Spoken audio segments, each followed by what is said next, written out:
Hello guys, how's it going? My name is Dalaran, and today in this video we'll be doing something different. Instead of talking about a topic or telling you guys more stuff about rogues, instead we'll be talking about fire mages, why they're so popular, and actually showcasing this class in patch 8.2 with a brand new essence system. And trust me when I tell you this, fire mages are absolutely fantastic right now. They feel super fun to play, the damage is absurd, and you might want to hop on fire mages right now before Blizzard decides to curb some of the fun of fire mages.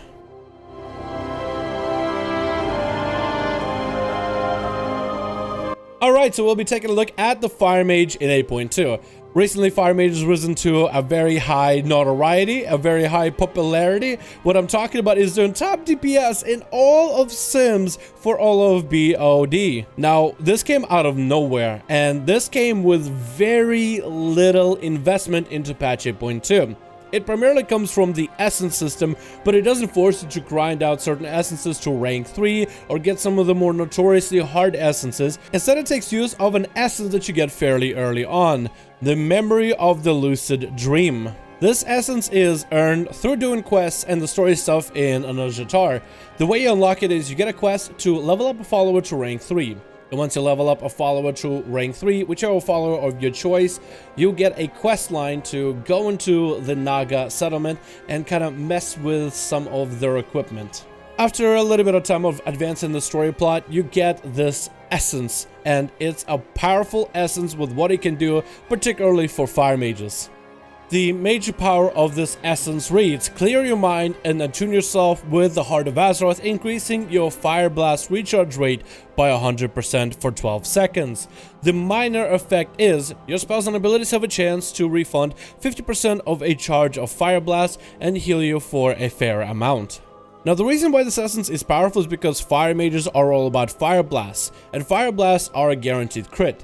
When a fire mage crits 2 abilities in a row back to back, you get certain abilities as an instant cast. Generally, those abilities are Flame Strike and Pyroblast. Both abilities have generally a long cast time, great damage, but you wouldn't want to sit there and cast a long version of the spell. You want to get the instant version of these abilities.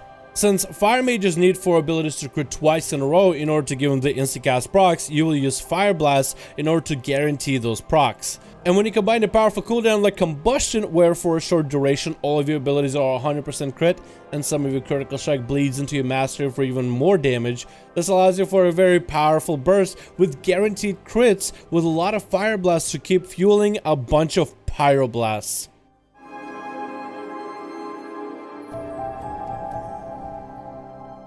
The talents you'll want to run to make this build work are Searing Touch, Shimmer, Runic Power, Flame On, Frantic Speed, and Conflagration if you're going for single target. At level 100 you can go for Pyroclasm or Meteor depending on your Azeroth traits that you're stacking. If you're stacking Wildfire, go for Pyroclasm. If you want to go for a very bursty playstyle with Blaster Master, then you'll be able to make this build even more busted.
So I'm not a fire mage extraordinaire, but anybody can do this rotation fairly easily, and it comes down to you spamming mostly 2 buttons. So in the opener at the very start, if you're a hardcore raider, you can start with a pre-pull like a fireball or even a pyroblast in order to get an ability started before you're about to smack the boss. Afterwards, I use Lucid Dream, and I usually combo that together with a trinket. In this case, it'll be a haste trinket. Afterwards, I drop down my Rune of Power, and now we're ready to get our burst going. I'm going to start my rotation with Scorch. Midway through Scorch, I'll pop Fire Blast, and I'm going to pop Combustion before my Scorch cast is finished. Doing so will guarantee me a 100% chance for a Pyroblast proc, and this is where my real rotation begins, and this is where it gets really easy.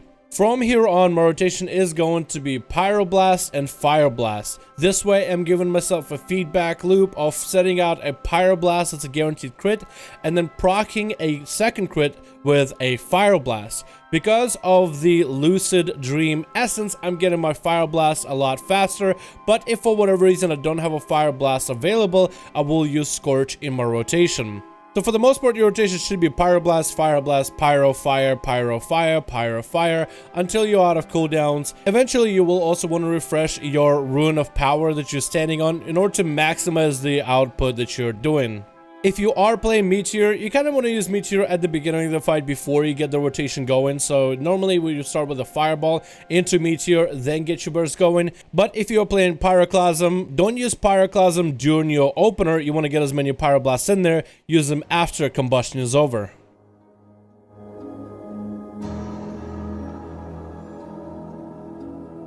I also decided to dive into a Mythic Plus dungeon for a 10 Siege Borealis in order to see how well fire stands up to the Mythic Plus content and see how well this burst can work within AoE situations. I had a lot of fun, and fire actually had a couple different highlights that I want to showcase you guys. I had a blast with it, so let me show you the best moments.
I cannot overstate just how strong this build is. When you see all the numbers of people on WoW logs doing this amazing, it makes you want to join the party. This build is so strong that in some sense, this single target rotation also becomes your AoE. If you weren't aware, Fire Mage's Mastery allows for, after dealing damage to an enemy, to leave a trail of a damage over time on them. And that damage over time can spread to multiple enemies and kind of cleave. So by fueling as much damage into one person, you'll build up this powerful dot that will kind of spread to everybody around them like wildfire. This is a very powerful, very simple, with a little bit of practice build that is very effective, and it's making Fire Mages super fun to play. Of course, there's always a question of, will this get nerfed in the future? And I very much hope this doesn't. We are very early into patch 8.2. And only right now are people discovering certain specs and certain builds to be more busted than others. But of course, this patch, the essences, and that whole system is not scaled for us to be running around with the last raid's gear and current next stats. Instead, this patch is meant for us to experience it with the next raid and dungeons of Rise of Azshara at about, I don't know, 430 average, maybe 445 if you're a Mythic Raider, with necklace levels way higher that allow us for more secondary stats to play with We also don't even have every single essence unlocked yet, as a lot of them are locked behind dungeons and raids, PvP, as well as Mythic Plus. Plus, we don't even have most of our essences to rank 3 yet, with all the passives and actives unlocked. So before you go in the comments and tell me, oh, I can't wait for Blizzard to nerf this, I very much hope they don't, and this will be a message to Blizzard. Please don't nerf this so heavy-handedly. We're just starting into patch 8.2, and people are finding some funky ways of using the gear and the combination of abilities that we have at our disposal right now. But give it a week, give it a 2, give it a month, and we'll see fairly different damage comparisons for the next raid in Rise of Azara. Until then, thank you guys so much for watching this video. I very much hope you enjoyed. This was a little bit different compared to the rogue stuff that we do. But I've been having so much fun with our Fire Mage, it is very difficult to not at least name it at least once. Anyway, thank you all so much for checking out this video. I very much hope you guys enjoyed. Let me know if you want me to cover any other specs or classes if they ever become really powerful. For example, let's say if Frost Death Knights are all of a sudden obliterating everyone. Do you guys want me to go and cover these specs to let you guys know what is popular and what is popping? Or would you rather me stick to good old Rogue? Let me know in the comments below. Thank you guys so much for watching. Hope you enjoyed this video. Get your mage out there, turn on that fire, get the essence, and you'll be golden. Thank you guys, and I'll see all of you in the next one.